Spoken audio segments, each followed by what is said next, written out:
नमस्कार, मैं हूं चंद्रशेखर जोशी और आप देख रहे हैं अंतर्राष्ट्रीय खबरों का सबसे भरोसेमंद कार्यक्रम खबर दुनिया की।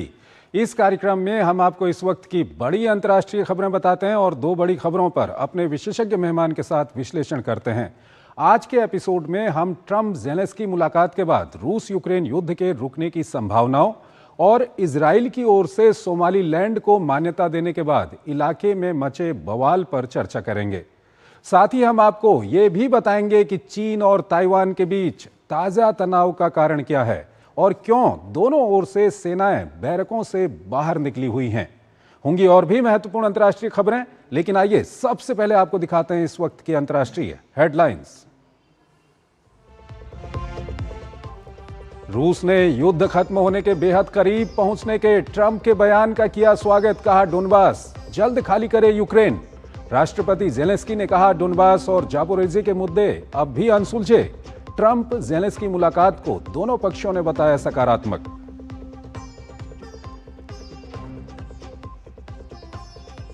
चीन ने ताइवान को 5 तरफ से घेरा, बड़े पैमाने पर सैन्य अभ्यास, ताइवान का पलटवार, लॉन्च की काउंटर कॉम्बैट एक्सरसाइज। तीनों सेनाएं भी अलर्ट पर, चीन पर क्षेत्रीय शांति और स्थिरता को कमजोर करने का आरोप। थाईलैंड ने कंबोडिया पर नए शांति समझौते को तोड़ने का लगाया आरोप। थाई सेना ने कहा कंबोडिया की ओर से छोड़े गए 250 से अधिक ड्रोन। शनिवार से दोनों पक्षों के बीच संघर्ष विराम लागू। पहले चरण के चुनाव में म्यांमार की जुंटा सरकार का बड़ी जीत का दावा। 102 नगर निगमों की मतगणना पूरी। Union solidarity and development party ने दर्ज की 82 सीटों पर जीत। रविवार को डाले गए थे वोट। इजराइल के प्रधानमंत्री नेतन्याहू का अमेरिका दौरा। फ्लोरिडा में राष्ट्रपति डोनाल्ड ट्रंप से मुलाकात। गाजा युद्ध विराम के दूसरे चरण और ईरान पर करेंगे चर्चा। दोनों नेताओं की इस साल ये 5वीं मुलाकात।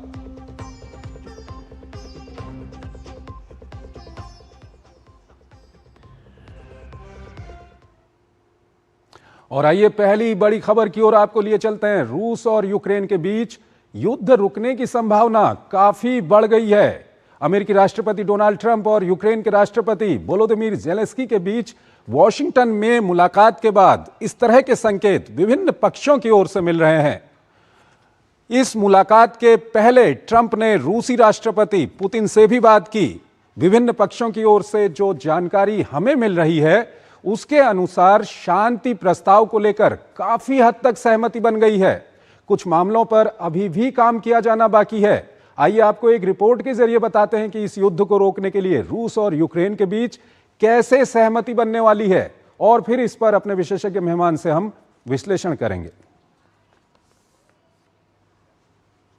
कई घंटे की मुलाकात, प्रस्ताव के 90% हिस्सों पर सहमति, जमीन पर मतभेद अभी बरकरार, फिर भी दोनों पक्षों की ओर से उम्मीद की चमक पहले से और गहरी होने का दावा। यूक्रेन युद्ध समाप्त करने को लेकर अमेरिका के फ्लोरिडा में राष्ट्रपति डोनाल्ड ट्रंप की यूक्रेनी राष्ट्रपति व्लादिमीर ज़ेलेंस्की के साथ हुई बैठक को दोनों पक्षों ने सकारात्मक बताया है। राष्ट्रपति ज़ेलेंस्की ने कहा कि अमेरिका की ओर से पेश किए गए 20 सूत्री योजना पर लगभग 90% सहमति बन चुकी है। वहीं अमेरिकी राष्ट्रपति डोनाल्ड ट्रंप ने दावा किया कि यूक्रेन को दी जाने वाली सुरक्षा गारंटी को लेकर भी 95% तक काम पूरा हो चुका है। ज़ेलेंस्की के मुताबिक अमेरिका और यूक्रेन की टीमें अगले हफ्ते एक बार फिर मुलाकात करेंगी। उन्होंने कहा कि सभी मुद्दों पर काफी सार्थक चर्चा हुई और पिछले कुछ हफ्तों में रूस यूक्रेन युद्ध खत्म करने की दिशा में ठोस कदम बढ़ाए गए हैं।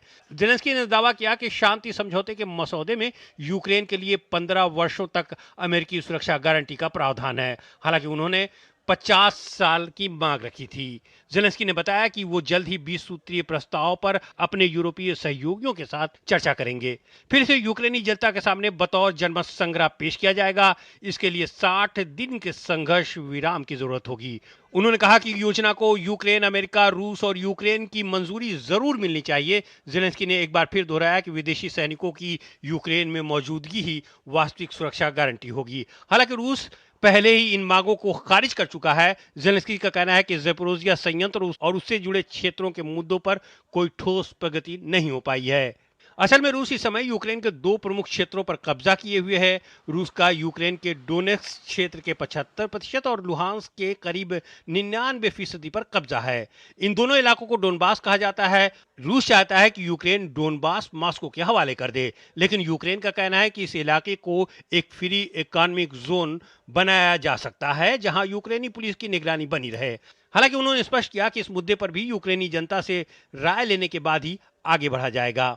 सोमवार को रूस ने एक बार फिर जोर देकर कहा कि यूक्रेन डोनबास के उन इलाकों से अपनी सेना बुला ले जहां अभी भी उसका नियंत्रण है। क्रेमलिन ने बताया कि राष्ट्रपति पुतिन की अपने अमेरिकी समकक्ष से जल्द ही बातचीत होगी।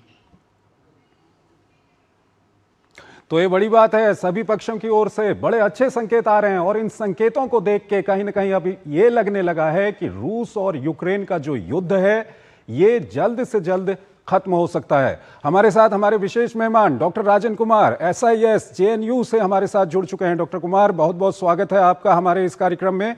डॉक्टर कुमार, पहला सवाल यही है कि कल जो मुलाकात हुई है डोनाल्ड ट्रंप और वोलोदिमीर ज़ेलेंस्की के बीच में और साथ ही साथ डोनाल्ड ट्रंप और व्लादिमीर पुतिन के बीच में फोन में भी बातचीत हुई है, उसके बाद जो संकेत मिल रहे हैं, कैसे इनका विश्लेषण करेंगे आप? चंद्रशेखर जी, मुझे बुलाने के लिए शुक्रिया। देखिए, ये मुलाकात बहुत ही अहम है। कहीं ना कहीं लगता तो जरूर है कि कुछ प्रगति हो रही है सीज फायर को लेके, युद्ध शांति को लेके, लेकिन जो जो मुद्दे हैं वो अभी भी मेरे हिसाब से बरकरार हैं। हालांकि दोनों क्लेम कर रहे हैं कि 90 से 95% जो इश्यूज हैं उन पे एग्रीमेंट हो गए हैं, लेकिन जो 5% इशू बचे हुए हैं वो काफ़ी पेचीदा है। जो मुख्य मुद्दा है दोनों देशों के बीच में, उसमें सबसे बड़ी बात है कि जो टेरिटरी अभी यूक्रेन के कब्जे में है, उस रूस यह डिमांड कर रहा है कि वो यूक्रेन की सेना वहां से वापस जाए। यानी कि 10% इलाका जो डोनबास का इलाका है, डोनबास में दनिएस्क और लुहांस्क दो एरिया आते हैं, तो वहां पे जो 10% यूक्रेनियन कब्जा है उसको बोला जा रहा है कि वो यूक्रेन वहां से वापस विड्रॉ करे। एक प्रगति यह दिख रही है कि लग रहा है कि यूक्रेन शायद वहां पे समझौता करने के लिए तैयार है। पहले तो यूक्रेन बोल रहा था कि नहीं, ऐसा नहीं हो सकता, बिल्कुल हम वापस वहां से नहीं जा सकते, लेकिन अब इस बात पे जोर दे रहा है यूक्रेन कि वहां पे हम ज्वाइंट कंट्रोल की बात करें।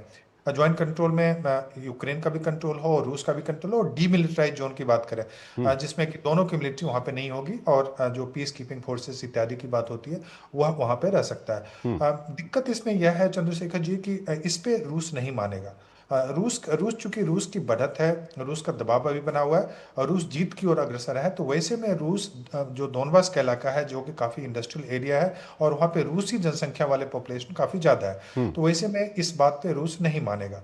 दूसरी बात जो बता दूं कि जो दूसरा एक प्रमुख मुद्दा आया है कि जपोरिजिया का इलाका, जपोरिजिया जहाँ पे एक न्यूक्लियर प्लांट है, यूरोप का सबसे बड़ा न्यूक्लियर प्लांट है, आप जानते हैं, तो वहां पे यूक्रेन यह बोल रहा है कि जपोरिजिया के प्लांट में अमेरिका और यूक्रेन का उस पर ज्वाइंट कंट्रोल हो।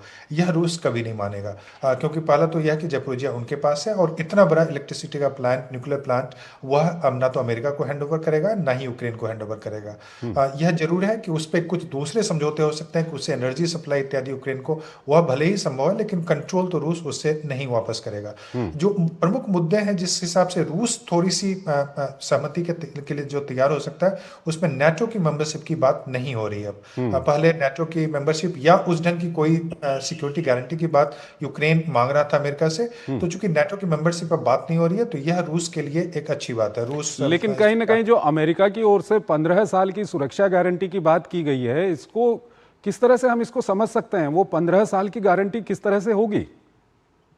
देखिए, 15 साल की गारंटी में यह हो सकता है कि एक तरह से समझौता किया जाए कि एक पेपर डॉक्यूमेंट पे दोनों एग्रीमेंट करेंगे कि रूस के पास जो भी इलाका है अभी तक, यानी कि डोनबास के अलावा, वह आगे अग्रसर यूक्रेन का कोई भी एरिया कैप्चर नहीं करेगा, और जो यूक्रेन का बाकी इलाका है यह संभव वहां पे रूस कुछ फोर्सेस इस ढंग के पीस कीपिंग फोर्सेस के नाम पे, यूरोपियन हो या दूसरे फोर्सेस हो, यह शायद मुझे लगता है कि यूक्रेन चाहेगा। और जो कोलिशन ऑफ विलिंग की बात हो रही है जिसमें कि 30 देश यूरोप के कुछ अपनी सेना इत्यादि भेजने के लिए तैयार है, तो वहां पे पीस कीपिंग फोर्सेस रहेंगे, इसकी बात हो रही है। और एक तरह से एग्रीमेंट होगा कि अगले 15 साल तक रूस कोई भी जो यूक्रेन का बचा हुआ इलाका है वहां पे कैप्चर या अटैक नहीं करेगा। डॉक्टर कुमार, ये टेरिटरी को लेकर के भारत है वह दोनबास का एरिया जी, है जी, जी। और जेपोरोजिया, खेरसोन इत्यादि है, तो वहां पे उसका कब्जा ऑलरेडी हो चुका है। मुझे लगता है कि इस पे समझौता हो सकता है, लेकिन यही है कि विड्रॉल पे और नेटो इत्यादि की जो बात है, या कोलिशन ऑफ फोर्सेस भी जो बात कर रहा है यूक्रेन, मुझे लगता है कि रूस उस पे लेकिन नहीं हमारे मानेगा। दर्शक ये भी समझना चाहेंगे कि जो वोलोदिमीर ज़ेलेंस्की की ओर से बात की जा रही है, वो कहते हैं कि इस पे भी बात हो गई है, इस पे भी बात हो गई है, लेकिन अंत में कहीं ना कहीं एक रेफरेंडम की बात आ रही है यूक्रेन के अंदर में। ये आपकी आवाज नहीं आ रही थी, फिर से दोहराएंगे प्लीज। डॉक्टर कुमार, जो यूक्रेन के राष्ट्रपति हैं वो बयान दे रहे हैं कि इस पे भी काफी सहमति हो गई है, दूसरे मुद्दे पर भी सहमति हो गई है, लेकिन कहीं ना कहीं वो एक रेफरेंडम की बात करते हैं यूक्रेन के अंदर। इसको लेकर के क्या माफ कीजिएगा, आवाज नहीं आ रही है चंद्रशेखर जी, थोड़ी सी कोई दिक्कत हो रही है। ठीक है डॉक्टर कुमार, हमारी टीम इस पर अभी लगी हुई है, आपकी जो टेक्निकल प्रॉब्लम है उसको दूर करने की हम कोशिश कर रहे हैं, और एक छोटा सा ब्रेक यहाँ पर लेते हैं और ब्रेक के उस पार एक अन्य महत्वपूर्ण विषय पर हम बातचीत करेंगे। अदरक की हुई कुटाई, चाय की पतीली चढ़ाई, ऐसी बनी चाय। सिर्फ अदरक से चाय का स्वाद नहीं आएगा। नहीं आएगा बेटा, चाय का असली टेस्ट MDHP+ से ही आएगा। लौंग, हरी इलायची से भरपूर MDH इंटोस मसाला। मसाले सच सच MDH। बढ़ता है, खेलता है, झूलता उछलता है, दौड़ता कभी कभी दौड़ कराता है, आगे आगे बढ़ता है इंडिया, अमूल दूध पीता है इंडिया। विभाग अनेक, कंप्लेंट बॉक्स 1। किसी भी सरकारी दफ्तर, विभाग या बैंक से जुड़ी शिकायत के लिए pgportal.gov.in पर जाएं, रजिस्टर करें, संबंधित विभाग चुनें, शिकायत दर्ज करें और ट्रैकिंग आईडी नोट करें।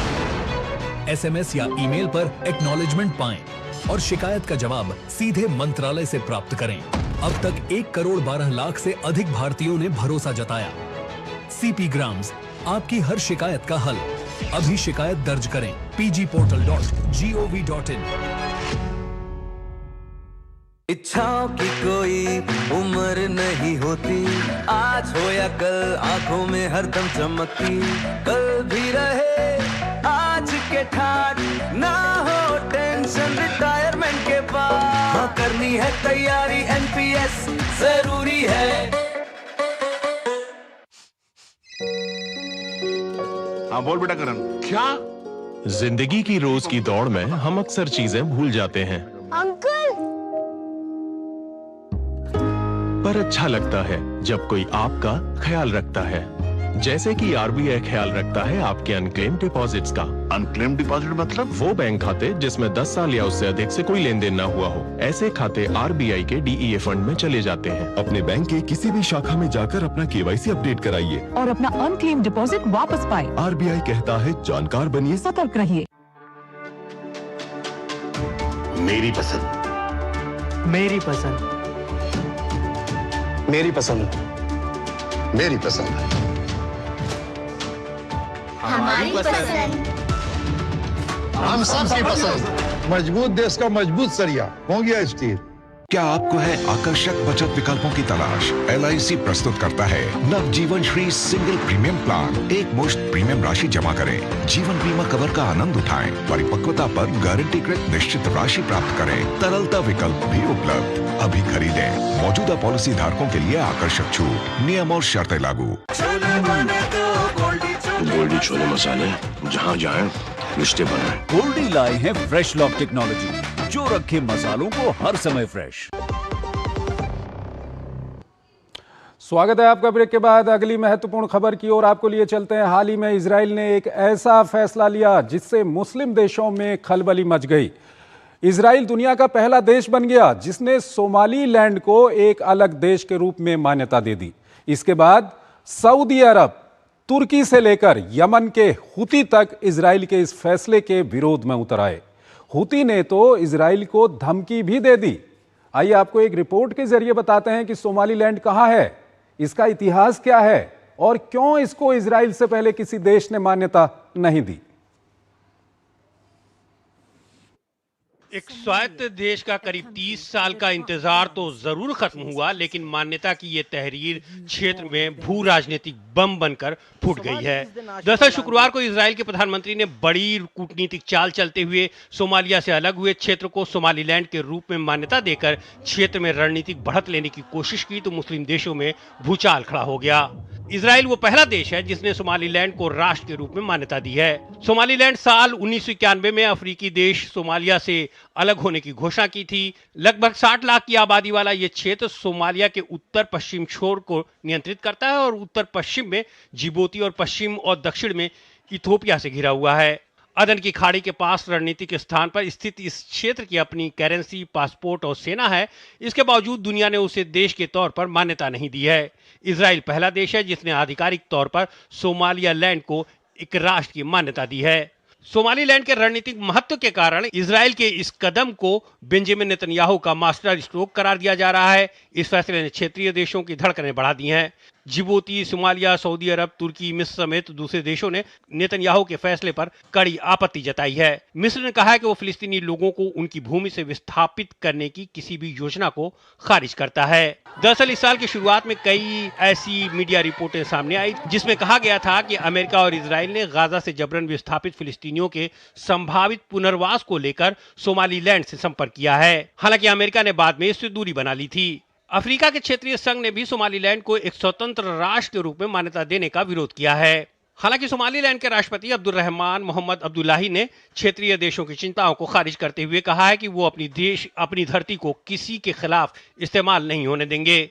यमन के बड़े हिस्से पर काबिज हूती समूह ने इजराइल को सोमालीलैंड से दूर रहने की चेतावनी दी है।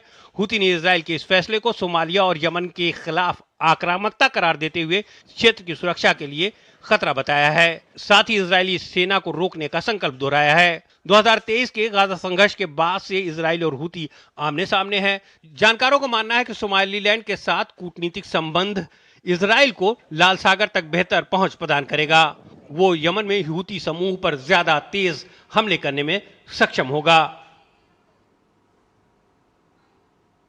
तो इजराइल ने बड़ा फैसला ले लिया और इससे मुस्लिम देशों में खलबली मच गई। इजराइल का यह कहना है कि वो अब्राहम अकॉर्ड के जो नियम कानून उस वक्त बनाए गए थे जिसमें यह कहा गया था कि इजराइल मुस्लिम देशों के साथ नजदीकी बढ़ाएगा, उसी दिशा में वो बढ़ रहा है। डॉक्टर राजन कुमार हमारे साथ जुड़े हुए हैं, उनसे हम बातचीत करेंगे SIS JNU से। डॉक्टर कुमार, ये जो इजराइल की ओर से सोमालीलैंड को मान्यता दी गई है, क्या कुछ आपकी पहली प्रतिक्रिया? जी देखिए, मैं ये बिल्कुल अनोखा है और इसके कई कारण हैं। कुछ तो कूटनीतिक हैं और कुछ वहाँ पे जो उनकी जो पॉलिसी है उसका हिस्सा है। उसमें कूटनीतिक प्लान जो है उसमें यह है कि इजराइल यह सोच रहा है कि वहाँ पे उसका अगर इन्फ्लुएंस होता है सोमालीलैंड में तो एक तो कि उसके माध्यम से वहाँ पे वो कंट्रोल कर सकता है, जो कि हूती जो यमन ठीक उसके ऊपर जो अदन की खाड़ी है वो उसके नीचे सोमालीलैंड है और ठीक उसके ऊपर जो यमन का इलाका है। तो वहाँ पे हूती जहाँ से इजराइल को काफ़ी परेशान कर रहे थे तो वहाँ पे वो कंट्रोल कर पाएगा। और रेड सी का एरिया और अदन की जो खाड़ी है ये दोनों मिलता है, वहाँ के माध्यम से जितने भी शिप जाते हैं तो वहाँ पे कंट्रोल होने का मतलब है कि पूरा रेड सी का एरिया और अदन का जो गल्फ ऑफ एडन है वहाँ पे पूरा कंट्रोल उसका होना, जो जियोपॉलिटिकली ट्रांसपोर्ट और शिप के हिसाब से बहुत महत्वपूर्ण। आपने देखा कि कैसे हूती वहाँ पे शिप्स को अटैक कर रहे थे। अब इस एरिया में उनका कंट्रोल होगा तो वो सारी निगरानी वहाँ पे रख पाएगा इजराइल, जो कि अभी तक नहीं रख पा रहा था।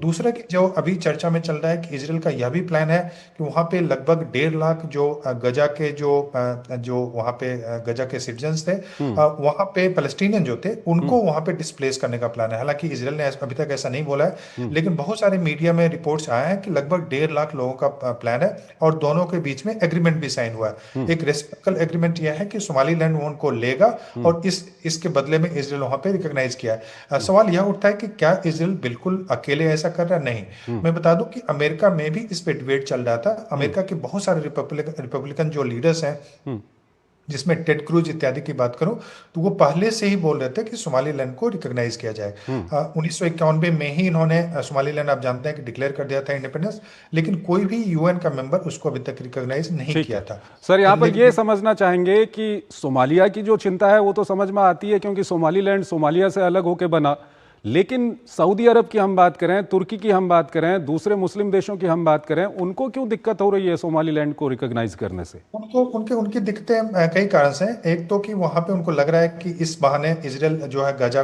के जो लोग हैं, पैलेस्टीनियन जो हैं, उनको वहां पे भेजने का प्लान है। अब सबसे बड़ी दिक्कत यह है। दूसरा कि मैं बता दूं कि सोमालीलैंड का पॉपुलेशन जो है इस्लामिक और अरबिक पॉपुलेशन, हालांकि सोमाली एथनिसिटी है, लेकिन जो पॉपुलेशन है वहाँ का जो सेकंड लैंग्वेज है वो अरबिक है। पहला सोमाली है, दूसरा और इस्लामिक 98% सुन्नी पॉपुलेशन है। तो इस कारण से लग रहा है। तीसरी सबसे बड़ी समस्या है, उनको यह लग रहा है कि अगर इस ढंग का रिकॉग्निशन मिलता है तो जो दूसरे छोटे छोटे इलाके हैं वह जहाँ पे कि इस ढंग के जैसे यमन में या फिर दूसरे जगहों पे जो प्रोटेस्ट चल रहे हैं रिकॉग्निशन के लिए, युद्ध चल रहा है इराक में कई जगहों पे, ईरान में भी, तो इससे उसको बढ़ावा मिलेगा। और इस ढंग के डिमांड्स दूसरे जो अफ्रीका के क्षेत्र हैं और जो अरब के क्षेत्र हैं, जो गल्फ के क्षेत्र हैं, वहां पे इसके फैलने की संभावना है। क्योंकि इजराइल अगर इस ढंग से रिकॉग्नाइज कर रहा है तो इजराइल बिना अमेरिका के किसी भी सहयोग के नहीं कर रहा है। और अगर उनका और पश्चिमी देशों का सहयोग मिल जाए तो फिर बहुत सारे ऐसे टेरिटरीज हैं जो कि रिकॉग्निशन के लिए डिमांड कर रहे हैं, तो उनको यह भी डर है। और इजराइल के नेताओं का जो बयान है वो कहते हैं कि हम तो अब्राहम अकॉर्ड में जिस तरह से हमने सोचा था उसी तरह से मुस्लिम देशों से अपनी नजदीकी बढ़ा रहे हैं। इस बयान को कितना ईमानदारी भरा इसको लेकर के कहा जा सकता है? जी, मुझे लगता है कि उसमें दम इसलिए नहीं है क्योंकि देखिए सोमालिया का जो पॉपुलेशन है वह भी तो इस्लामिक पॉपुलेशन है, वो अरेबिक पॉपुलेशन भी है वहाँ पे। तो पूरी सोमालिया का जो पॉपुलेशन लगभग 2 करोड़ के आसपास होगा। वहाँ पे जो सोमालीलैंड का पॉपुलेशन एक छोटा सा आपने दिखाया था कि लगभग 60 लाख के आसपास, 6 मिलियन के आसपास है। तो वैसे में एक बड़ा क्षेत्र को आप अलग कर रहे हैं और छोटे क्षेत्र को आप इंडिपेंडेंट करके, तो इससे तो ज़्यादातर जो आपने जैसा बताया कि गल्फ GCC के सारे country, OIC organisation of Islamic जो कंट्रीज हैं वो सारे देश, अफ्रीकन यूनियन के सारे देश ने इसका विरोध किया है। तो वैसे में अब्राहम एकॉर्ड का तो था कि जो इस ढंग के अरबिक देश और इजराइल के बीच में संबंध को बढ़ाने की बात थी, लेकिन अभी तो संबंध और भी खराब होने की संभावना है। तो वैसे में मुझे नहीं लगता है कि वो अब्राहम एकॉर्ड के माध्यम से वो अरब या इस्लामिक देश से अपने संबंध अच्छे करने की कोशिश है, या उनका जियो स्ट्रैटेजिक और जो उनकी स्ट्रैटेजी है उसका एक हिस्सा है। जी, बहुत बहुत शुक्रिया आपका डॉक्टर कुमार हमारे इस कार्यक्रम में जुड़ने के लिए और दोनों ही महत्वपूर्ण विषयों पर अपना महत्वपूर्ण विश्लेषण हमारे दर्शकों के साथ साझा करने के लिए। और हम यहाँ पर एक छोटा सा ब्रेक ले रहे हैं। ब्रेक के उस पार आज की कुछ और महत्वपूर्ण और बड़ी अंतर्राष्ट्रीय खबरें आपको बताएंगे।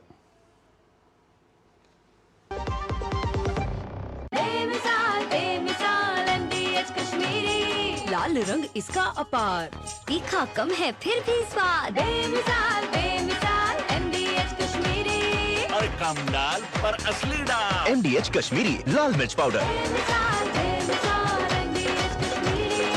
MDH बढ़ता है, खेलता है, झूलता उछलता है, दौड़ता कभी कभी दौड़ कराता है, आगे आगे बढ़ता है इंडिया, अमूल दूध पीता है इंडिया। दिल्ली की हर सड़क अब धुएं और शोर से मुक्त, हर सफर आरामदायक और हर सांस ताजगी से भरी। 2 दशकों से प्रदूषण की मार झेलती दिल्ली अब बदलाव की राह पर।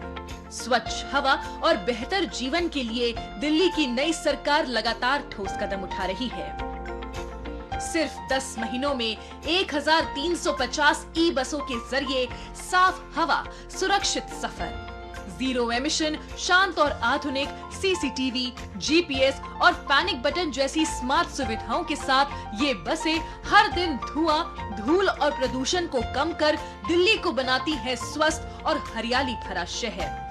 दिल्ली सरकार का लक्ष्य सरल है, हर सांस साफ, हर सफर सुरक्षित और दिल्ली प्रदूषण मुक्त। मुख्यमंत्री रेखा गुप्ता के नेतृत्व में नई हवा, नई ऊर्जा, नई दिल्ली। इच्छाओं की कोई उम्र नहीं होती, आज हो या कल आंखों में हरदम चमकती, कल भी रहे आज के ठाट, ना हो टेंशन रिटायरमेंट के बाद, हाँ करनी है तैयारी NPS जरूरी है। सुनो, एक अच्छी इंश्योरेंस पॉलिसी AI से पूछते हैं। एक ऐसी पॉलिसी जिसमें प्रीमियम पेमेंट हो लिमिटेड पर इनकम आती रहे लाइफ टाइम। LIC का जीवन उत्सव। एक ऐसी पॉलिसी जो दे होल लाइफ इंश्योरेंस कवर भी। LIC का जीवन उत्सव। वाओ, चलो तो LIC की जीवन उत्सव पॉलिसी ही लेते हैं। मैं भी तुमसे यही कह रही थी, LIC का जीवन उत्सव। लाइफ टाइम सेलिब्रेशन मनाइए LIC के जीवन उत्सव के साथ, फ्यूचर सेट है। जब धरती चीर कर निकलता है लोहे का पत्थर और मिलता है मोंगिया के जोश से, फिर तपता है, पिघलता है और बनता है फौलाद। अब होता है सरिया सारी खूबियों के साथ। मोंगिया स्टील, मजबूत देश का मजबूत सरिया। गोल्डी छोले मसाले, जहाँ जाए रिश्ते बनाए। गोल्डी लाए हैं फ्रेश लॉक टेक्नोलॉजी, जो रखे मसालों को हर समय फ्रेश। स्वागत है आपका। ब्रेक के बाद अंतर्राष्ट्रीय खबरों के हमारे इस खास कार्यक्रम को आज हम यहीं पर समाप्त करते हैं, लेकिन जाते जाते आपको छोड़ जाते हैं आज की कुछ और महत्वपूर्ण और बड़ी अंतर्राष्ट्रीय खबरों के साथ। आप इन खबरों को देखिए और हमारी पूरी टीम को इजाजत दीजिए। नमस्कार।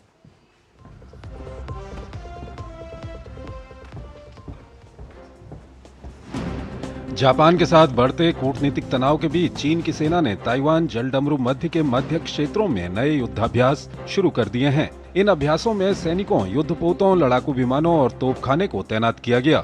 चीन की सेना ने इन अभ्यासों को जस्टिस मिशन 2025 नाम दिया है। इसके जवाब में ताइवान ने भी अपने सैनिकों को अलर्ट किया और अमेरिकी निर्मित सैन्य उपकरणों का प्रदर्शन करते हुए किसी भी हमले को नाकाम करने का अभ्यास किया।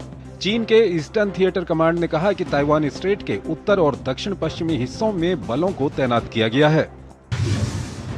तुर्की के उत्तर पश्चिमी हिस्से में पुलिस ने इस्लामिक स्टेट के 6 आतंकवादियों को मार गिराया है। इस ऑपरेशन में 3 पुलिसकर्मी भी मारे गए हैं। ये मुठभेड़ मारमारा सागर के तट पर स्थित यालोवा प्रांत में हुई है। ये क्षेत्र इस्तांबुल के दक्षिण में है। गौरतलब है कि पिछले सप्ताह तुर्की पुलिस ने 115 संदिग्ध इस्लामिक स्टेट सदस्यों को हिरासत में लिया था। अधिकारियों का कहना था कि ये लोग देश में क्रिसमस और नववर्ष समारोहों के दौरान हमले की योजना बना रहे थे। किम जोंग उन की मौजूदगी में उत्तर कोरिया ने लंबी दूरी की रणनीतिक क्रूज मिसाइलों का परीक्षण किया। उत्तर कोरिया की सरकारी समाचार एजेंसी KCNA के मुताबिक इन परीक्षणों का उद्देश्य बाहरी खतरों के खिलाफ देश की रक्षक क्षमता को और मजबूत करना है। थाईलैंड की सेना ने कंबोडिया पर सीज फायर समझौते के उल्लंघन का आरोप लगाया है। थाईलैंड ने कहा कि कंबोडिया ने उसके इलाके के ऊपर 250 से ज्यादा ड्रोन उड़ाए। थाईलैंड ने कहा ऐसी हरकतें उकसावे वाली हैं और तनाव कम करने के मकसद से उठाए गए कदमों का उल्लंघन है। मैक्सिको के ओक्साका राज्य में इंटर ओशियानिक ट्रेन पटरी से उतर गई, जिसमें